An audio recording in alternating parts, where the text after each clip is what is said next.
We're gonna go through 4 different hip and lower body exercises to help us get a jump start on our jiu-jitsu. If you have a problem doing these things, just go back to the progression, start slow, maybe go back to other videos and try some of the other videos. They all kind of work together, so it's important that you mix and match these different videos and try opening up your hips and moving your hips.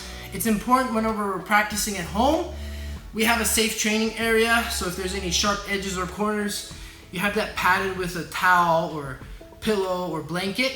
And I like to use an area really that I can just lay flat in and not hit anything. I'm not worried about things falling on top of me. Maybe a 6x6, 7x7, just kind of open space is really helpful.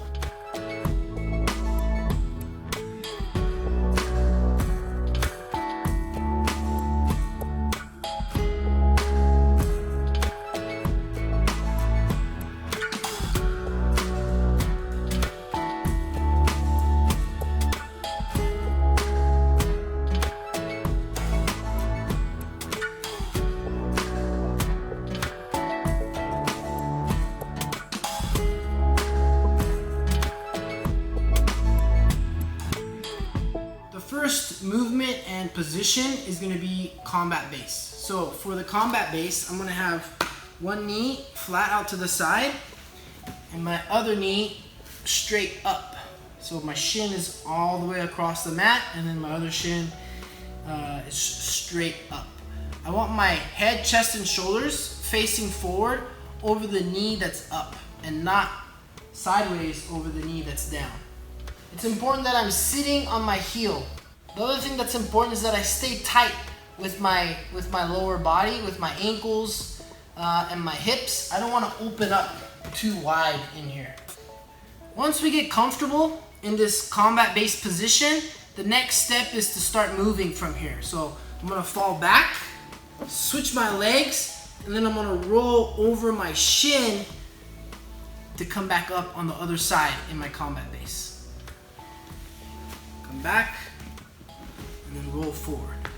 Now that might be challenging at first. So initially, if you're just new to this, it might be helpful to use your hand as a post to just boost your body up over your leg, and then use your hand as a post to help guide your body back down.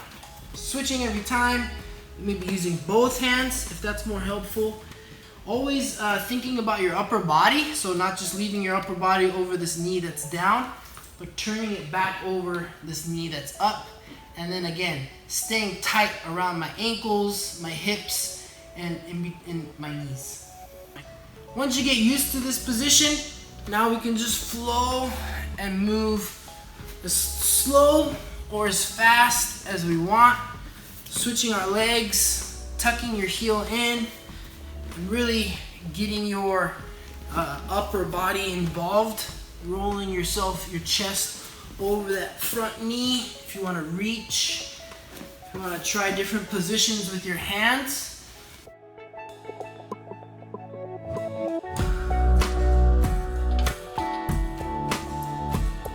Another position that we're going to practice is the S mount position. So I'm going to have my legs out in kind of in the shape of an S here. And I'm gonna keep my heel pretty close to my knee. I don't wanna be out super wide with my legs here. So less than 90-degree angles here, nice and tight. And once I get used to sitting comfortably in this position, maybe practice sitting without your hands posting. The next step is for me to roll up over both of my shins. In the beginning, we can use our hands to just push ourselves up, and I want to get to the point where I can balance myself here. Head and shoulders over our hips and knees.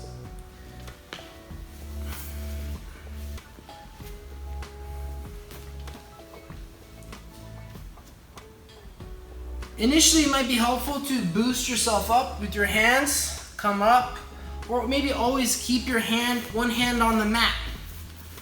As you come forward, leaning forward into it, and then maybe taking one hand off the mat at a time, or hovering your hands if you're nervous about the position.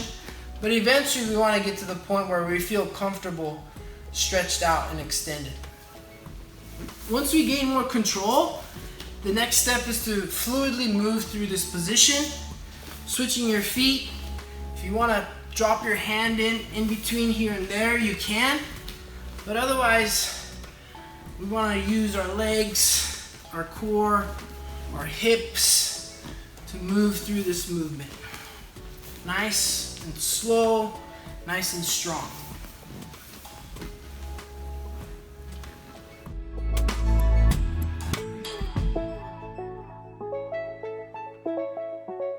The next movement that we want to practice is our penetration step, or knees over toes type of movement here. What we want to work up to is low squat with our feet flat on the ground, and then just one knee coming down to the mat and then coming back up. Notice my hips are moving with my knee. As my knee goes over to this side, my hips glide over and then I'm coming back. This can be really difficult at first. So the first thing is just getting used to this squat. If you can get into this squat, that's great. If you have a hard time just getting down low into this squat, maybe start with your toes on the mat and your hands down on the mat, rather than your feet flat on the ground. And a good way to get into this, maybe instead of starting from the feet, is to start on the ground in kind of this table position, and then get your feet involved in here. And just slowly rocking back into your heels. You want to adjust the space that you have, and just getting used to this position here like this. Really getting your knees over your toes, right? If you're having a hard time and you just need to stay in here, rocking from side to side, that works too. Once we can get onto our feet and our feet flat, it might be hard to just move your knees down to the mat. So the next step would be to keep your hands on the mat, right? And then just do one knee at a time here. A lot of my weight, I'm taking a lot of weight off of my legs and pushing into the ground quite a bit with my hands.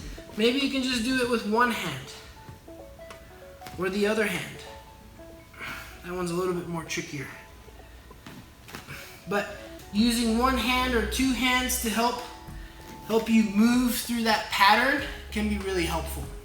Another way to modify this position is by putting one foot in front and then having your toes on the ground here, and then moving forwards and backwards here. One leg is in front, my knee is pretty close to my heel. A lot of my weight is back on this heel here as I balance forward, using my hands in different places to keep my body up. The eventual goal is to get your feet flat in here, nice and comfortable in your squat position, and to be able to rock back and forward, maybe without your knees touching, until eventually you can go all the way down with your knees touching the mat or your carpet. Always keeping and practicing your balance. If you come out of balance, your hands are there to help support you.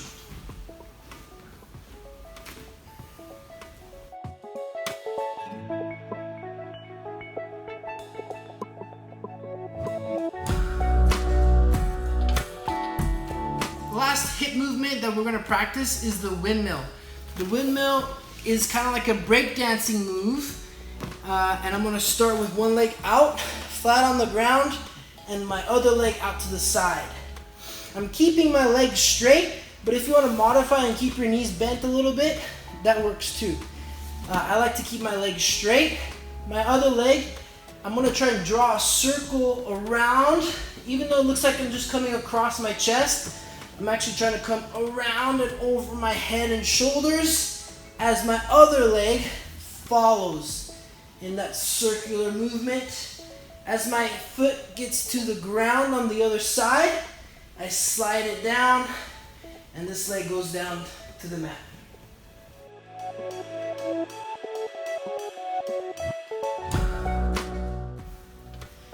This is a good one to practice nice and slow, but you can also add a little bit of speed.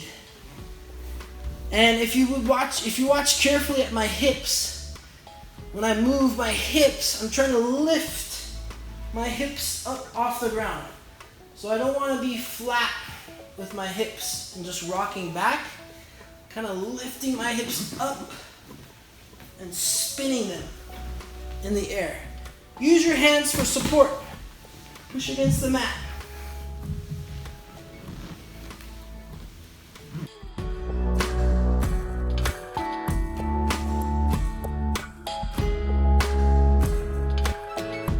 Thanks for doing our exercises today, you guys. If you could go through all of them with ease, that's awesome. You're in a great place. If you have difficulty or challenge, that's awesome too. That's a good feedback of things that you can work on. So keep working on those things before class, after class, or just at home on your free time. It's always good to engage those hips and just keep things moving. I'll see you guys on the mat.